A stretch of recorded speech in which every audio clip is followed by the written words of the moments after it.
जय श्री राम दोस्तों, स्वागत है आपका रामचरितमानस कथा में।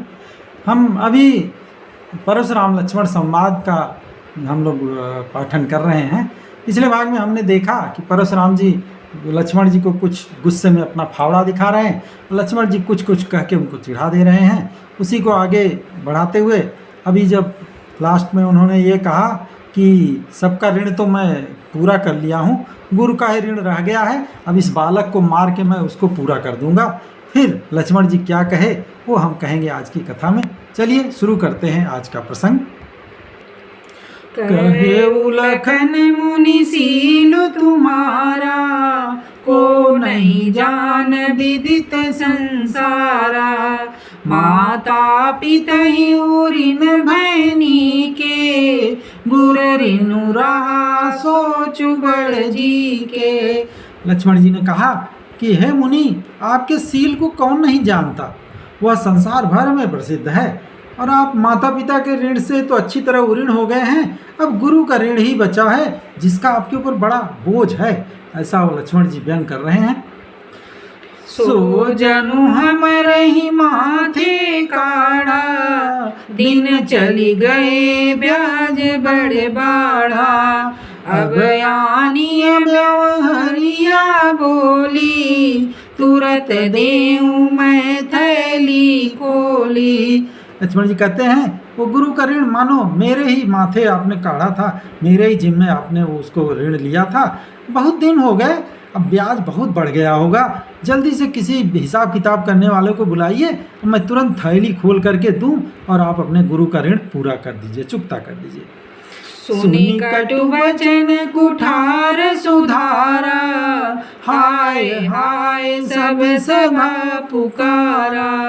भृगुबर परसु दिखामहु मोही, विप्र विचारी बचहु नृपद्रोही।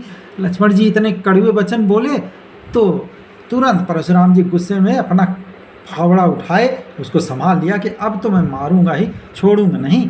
तो उसे देख करके सारी जनक जी की सभा जो है हाय हाय कर उठी, चिल्ला पड़ी, नहीं नहीं नहीं मत मारिए, बालक है। लेकिन लक्ष्मण जी फिर कुछ बोल पड़े, बोले हे भृगु श्रेष्ठ मुनि, आप मुझे फावड़ा बार बार दिखा रहे हैं। हे राजाओं के शत्रु, मैं आपको ब्राह्मण समझ के बचा रहा हूँ और आप मुझे बार बार फावड़ा दिखा रहे हैं, मैं मार दूंगा मार दूंगा। मिले न कबहु सुभटरन गाड़े, द्विज देवता गरई के बाड़े। अनुचित कई सब लोग पुकारे, रघुपति शयन ही लखनु निवारे। लक्ष्मण जी बोले लगता है कि आपको कभी युद्ध में बलवान वीर कोई मिला नहीं है, इसीलिए आप बहुत बढ़ के बार बार फावड़ा मुझे दिखा रहे हो। हे ब्राह्मण देवता, आप घर में ही बड़े हैं, घर में बड़े हैं, यहाँ पे हमारे सामने आप अपनी बड़ाई मत झोंकिए, मेरे सामने आपका कुछ चलने वाला नहीं है। जैसे ही ये बोले सारी सभा चिल्ला उठी, अरे ये क्या कर रहे हैं, नहीं नहीं गलत बोल रहे हैं आप, लक्ष्मण जी को सामने बोला। और जैसे ही जब ये बोला तो रघुनाथ जी इशारे से लक्ष्मण जी को बैठा दिए, बोले चुप हो जाओ, बैठ जाओ। लखन उतर आहुति सरिस, भृगुबर को पुकृसान। बढ़त देखी जल सम बचन, बोले रघुकुल भान। लक्ष्मण जी जो व्यंग वाणी से उत्तर दे रहे थे वो उस परशुराम के क्रोध रूपी अग्नि में आहूत के समान पड़ रहा था। उनकी अग्नि की ज्वाला बढ़ती जा रही थी, उनका गुस्सा बढ़ता ही जा रहा था। सब इसको ज़्यादा बढ़ता हुआ देख करके रघुकुल शिरोमणि श्री रामचंद्र जी जल के समान शांत करने वाले वचन बोले। नाथ करहु बालक पर छोहु, सूद दूध मुख करियन कोहु। जौं पै प्रभु प्रभाव कछु जाना, तौ की बराबरी करत अयाना। राम जी बोले हे नाथ, बड़े नम्र वाणी बोले, हे नाथ बालक पे कृपा कीजिए, लक्ष्मण भी बालक हैं, इन पे कृपा कीजिए, इस सीधे और दुधमुहे बच्चे पर क्रोध मत कीजिए। यदि वह कुछ आपका प्रभाव जानता कि आप इतने बड़े शक्तिशाली बलवान हैं तो कभी ऐसी बात न करता। जो लरिका कछु अजगरी करही, गुरु पितु मातु मोद मन भरही। करिय कृपा शिशु सेवक जानी, तुम समशील धीर मुनि ज्ञानी। बालक यदि कुछ चपलता भी करता है, कुछ चंचलता भी करता है, तो गुरु पिता और माता मन में आनंद से भर जाते हैं, उनके ऊपर गुस्सा नहीं करते। अतः इस छोटे बच्चे लक्ष्मण को अपना सेवक जान करके कृपा कीजिए। आप तो बड़े समदर्शी, सुशील, धीर और ज्ञानी मुनि हैं। ऐसा रामचंद्र जी ने परशुराम की बड़ाई किया। राम बचन सुनि कछुक जुड़ाने, कई कछु लखन बहुरी मुस्काने। हसत देखी नख शिखरि सव्यापी, राम तोर भ्राता बड़ पापी। रामचंद्र जी के जो मीठे वचन सुने तो परशुराम जी कुछ ठंडे पड़े। इतने में लक्ष्मण जी फिर कुछ कह के फिर धीरे से मुस्कुरा दिए और उनके हंसते ही परशुराम जी नख से सिर तक, सिर से पैर तक जल बुन उठे।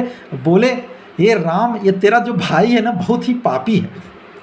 गौर शरीर श्याम मन माही, कालकूट मुख पच मुख नाही। सहज टेढ़ अनुहरई न तोही, नीचु मीचु सम देख न मोही।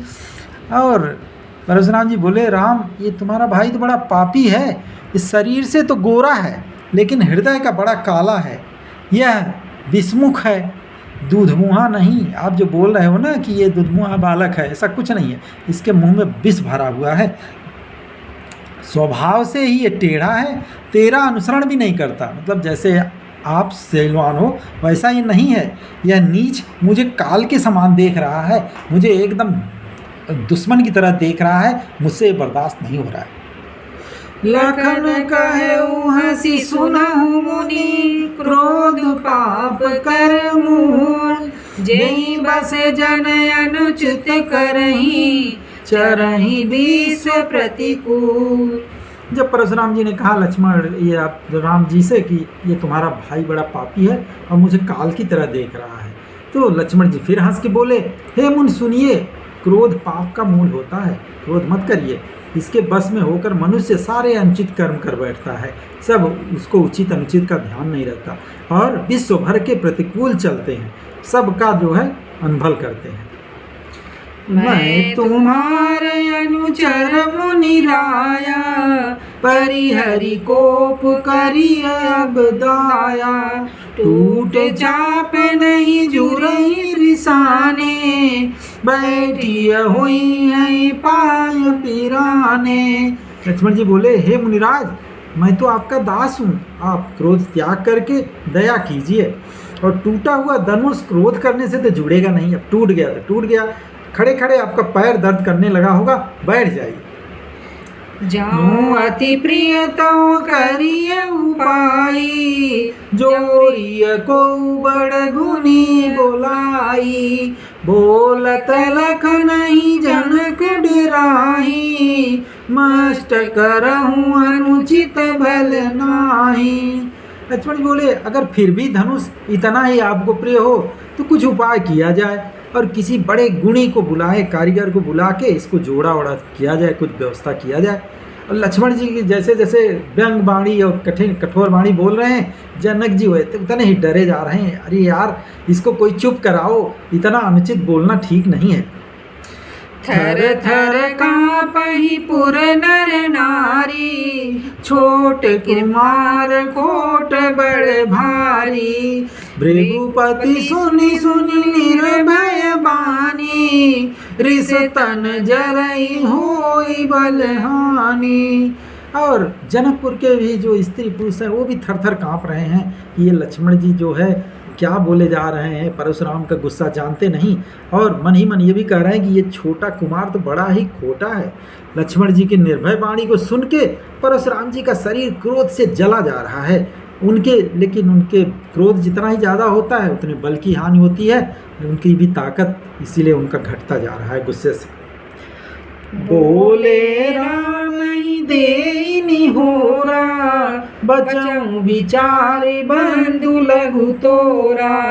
मनु मलिन तनु सुंदर कैसे, बिसरस भरा कनक घटु जैसे।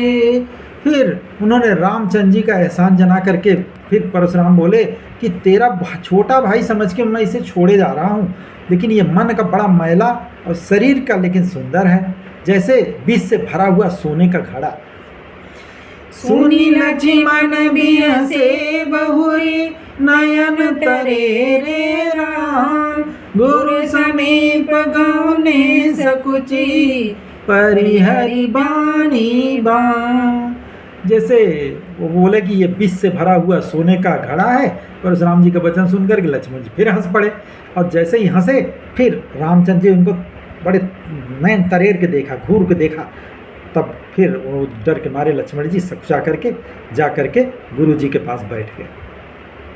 अति विनीत मृदु शीतल बानी, बोले राम जोरी जुग पानी। सुनऊ नाथ तुम सहज सुजाना, बालक बचनु करिय नहीं काना। तब जब लक्ष्मण जी चले गए, विश्वामित्र जी के पास जाके बैठ गए। फिर रामचंद्र जी ने दोनों हाथ जोड़ करके अत्यंत विनय के साथ कोमल और शीतल वाणी में परशुराम जी से कहा कि हे मुनि सुनिए, आप तो स्वभाव से ही बड़े सुंदर हैं, सज्जन हैं। आप बालक के वचन पे बिल्कुल बात कान मत दीजिए, उसको अनसुना कर दीजिए। बरए बालक एक स्वभाव, नहीं न संत विदूषई काऊ। तेहि ताहि कछु काज बिगारा, अपराधी मैं नाथ तुम्हारा।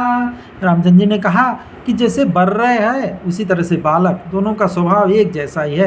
वो भनभनाते रहते हैं, कुछ कुछ बोलते रहते हैं, उनकी बात का ध्यान नहीं करना चाहिए। विद्वान लोग उनकी बातों का अनसुना कर देते हैं।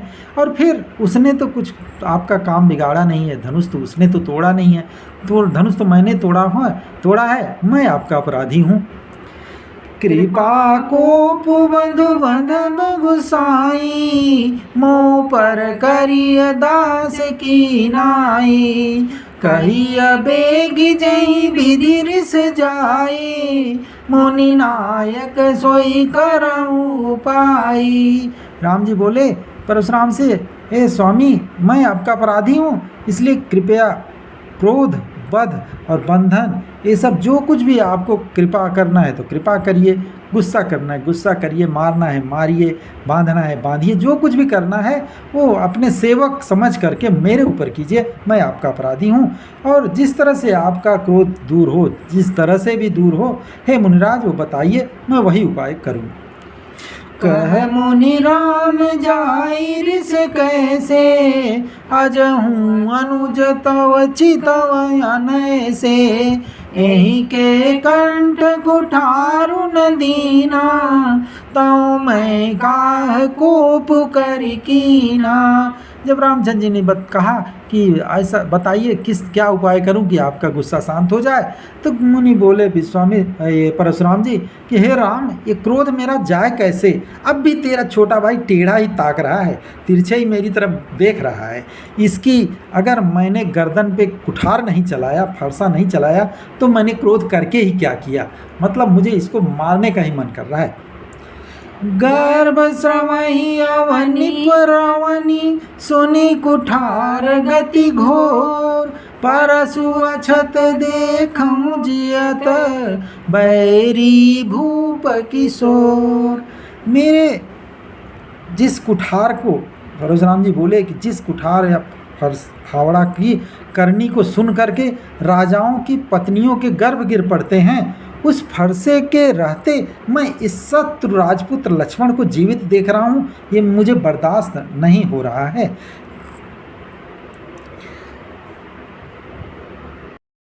रामचंद्र जी परशुराम को मनाने की कोशिश कर रहे हैं, लेकिन लक्ष्मण जी के व्यंग बाण और उनको तिरछे नज़रों को देख देख के परशुराम जी भन्नाए जा रहे हैं, गुस्साए जा रहे हैं।